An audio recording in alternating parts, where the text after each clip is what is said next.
Universidad Estatal del Sur de Manabí, Facultad de Ciencias de la Salud, Laboratorio Clínico. Nuestro grupo está conformado por Luis Pilligua, Yusmerly Parrales, Decker Merchan, Luciana Ponce y quien les habla, Milena Criollo. Hablaremos sobre las Ascaris lumbricoides. Las Ascaris lumbricoides. En la historia de las Ascaris, este fue reconocido desde el antiguo Egipto. Inicialmente se lo relacionaba con la lombriz de tierra, ya que tiene un gran parecido. Es el nematodo intestinal de mayor tamaño, ya que en el macho lo podemos encontrar de 15 a 30 centímetros de largo y en la hembra de 20 a 30 centímetros. Su forma es cilíndrica y mide unos 5 milímetros de diámetro. Estos son de color rosado o blanco amarilloso. Los sexos, además de por su tamaño, se los puede diferenciar por cómo termina su cola. En el macho le encontramos que su cola termina en curva, con espículas y papilas, mientras que la de la hembra termina en punta recta. Su aparato digestivo se constituye en el extremo anterior una boca formada por 3 labios, como podemos ver, y además tiene sistema nervioso, urinario y reproductor. El ciclo de vida empieza desde que los gusanos adultos viven en el lumen del intestino delgado. Una hembra puede producir aproximadamente 200.000 huevos por día, lo cual hace que su hallazgo en las materias fecales sea más fácil. Los huevos fertilizados se eliminan al exterior con las materias fecales. Su destino depende de dónde caiga. Los huevos sin fertilizar pueden ser ingeridos, pero estos no son infectantes. Los huevos fértiles son embrionados y se convierten en infectantes desde los 18 días hasta varias semanas. Dependiendo de las condiciones ambientales, es decir, si caen en tierra húmeda y sombreada con temperatura de 15 a 30 grados centígrados. Una vez que los huevos infectantes han sido ingeridos, estos eclosionan, invaden la mucosa intestinal, es decir, el intestino delgado, y son acarreadas por la vía porta hacia el sistema circulatorio de los pulmones.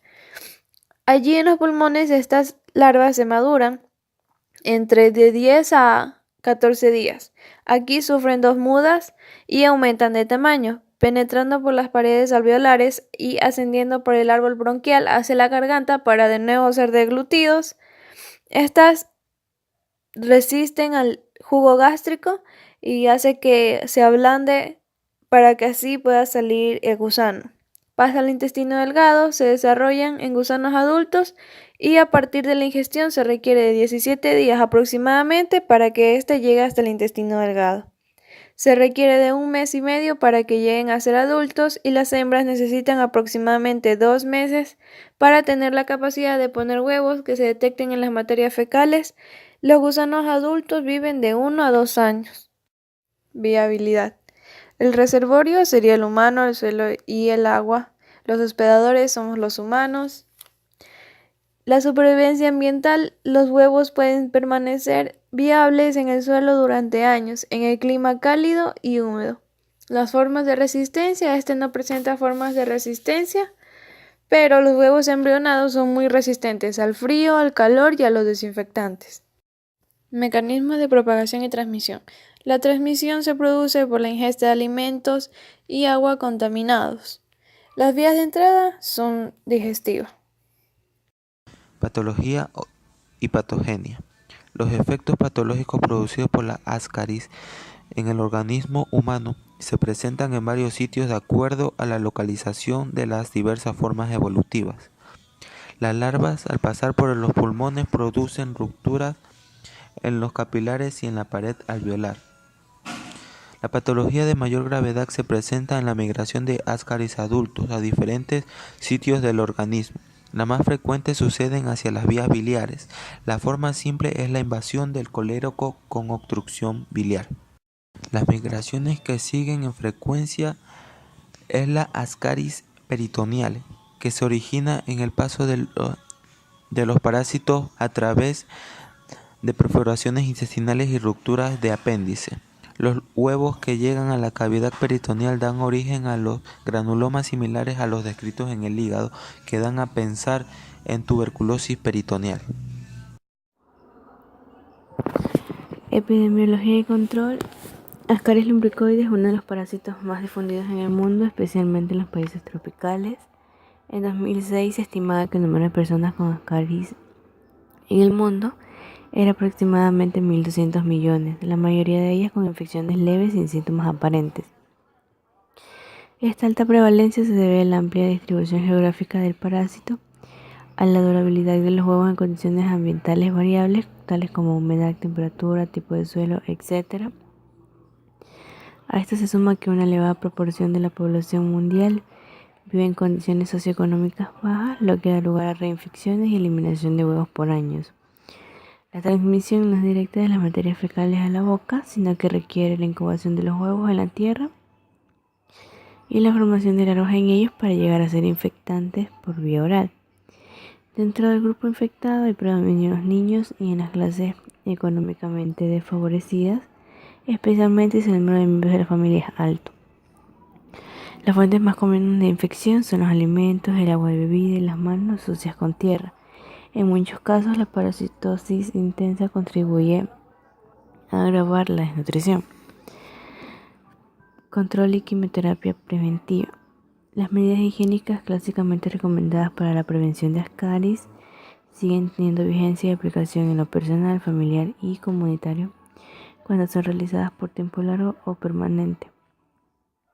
Las medidas principales son adecuada eliminación discreta, utilización de agua potable o ebullición, lavado de verduras y alimentos, además de la buena higiene personal.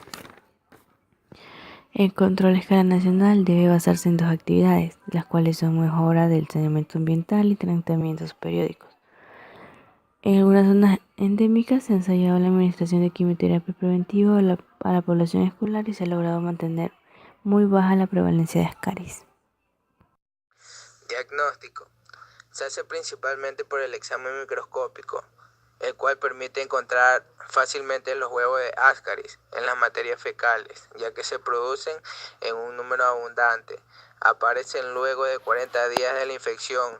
El recuento de huevos por gramos de materias fecales tiene la importancia de determinar aproximadamente la intensidad de la infección. Ocasionalmente se hace por observación de los parásitos adultos y por métodos radiológicos.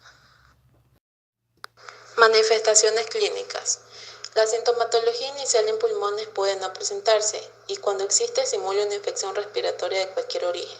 Esto constituye el síndrome de Loeffler, el cual muestra consolidaciones pulmonares transitorias. Este síndrome es más común en quienes se infectan por primera vez. En el intestino delgado, el principal síntoma es dolor periumbilical. La sintomatología más notoria se deriva de la obstrucción intestinal y por las migraciones principalmente a vías biliares e hígado. Las parasitosis intensas y repetidas contribuyen a la desnutrición. Un buen número de casos de infección por Ascaris no manifiestan síntomas, pero estos pueden ocurrir en cualquier momento, aún en infecciones leves. Las manifestaciones clínicas se pueden agrupar así: respiratorias y alérgicas, intestinales y migraciones. Respiratorias y alérgicas. Las primeras manifestaciones clínicas que ocurren después de la infección se presentan a nivel del tracto respiratorio. Estas pueden ser leves y muchas veces pasan desapercibidas o se confunden con una infección respiratoria de otro origen. Otras veces se presenta tos, expectoración y fiebre como consecuencia de una invasión larvaria de mayor intensidad. En estos casos es difícil hacer un diagnóstico etiológico. Cuando existe hipersensibilidad se presenta el síndrome de Loeffler, constituyente de un cuadro respiratorio agudo, con fiebre de varios días, tos espasmódica, abundante expectoración. Este síndrome es más común en personas que se infectan por primera vez o que viven en zonas endémicas. Intestinales. Los parásitos adultos alojados en el intestino delgado producen irritación mecánica por contacto y presión sobre las paredes, lo cual causa dolor abdominal difuso como síntoma más frecuente. En ocasiones esta irritación causa diarrea, náuseas y vómito. Esto sucede más frecuentemente en parasitismo intenso. Debe anotarse que este parásito no es un importante productor de diarrea. Para que ocurra el síntoma no es necesario la presencia de un gran número de parásitos. Por el contrario, se ha observado que un solo Ascaris puede producir sintomatología por el frecuente movimiento en busca del sexo opuesto. En infecciones severas, además de la sintomatología descrita, se observa abombamiento de abdomen. Migraciones. Las migraciones pueden presentarse sin causa conocida o ser desencadenadas por fiebre, algunas veces por medicamentos como antihelmínticos. Estos hacen que existan migraciones erráticas.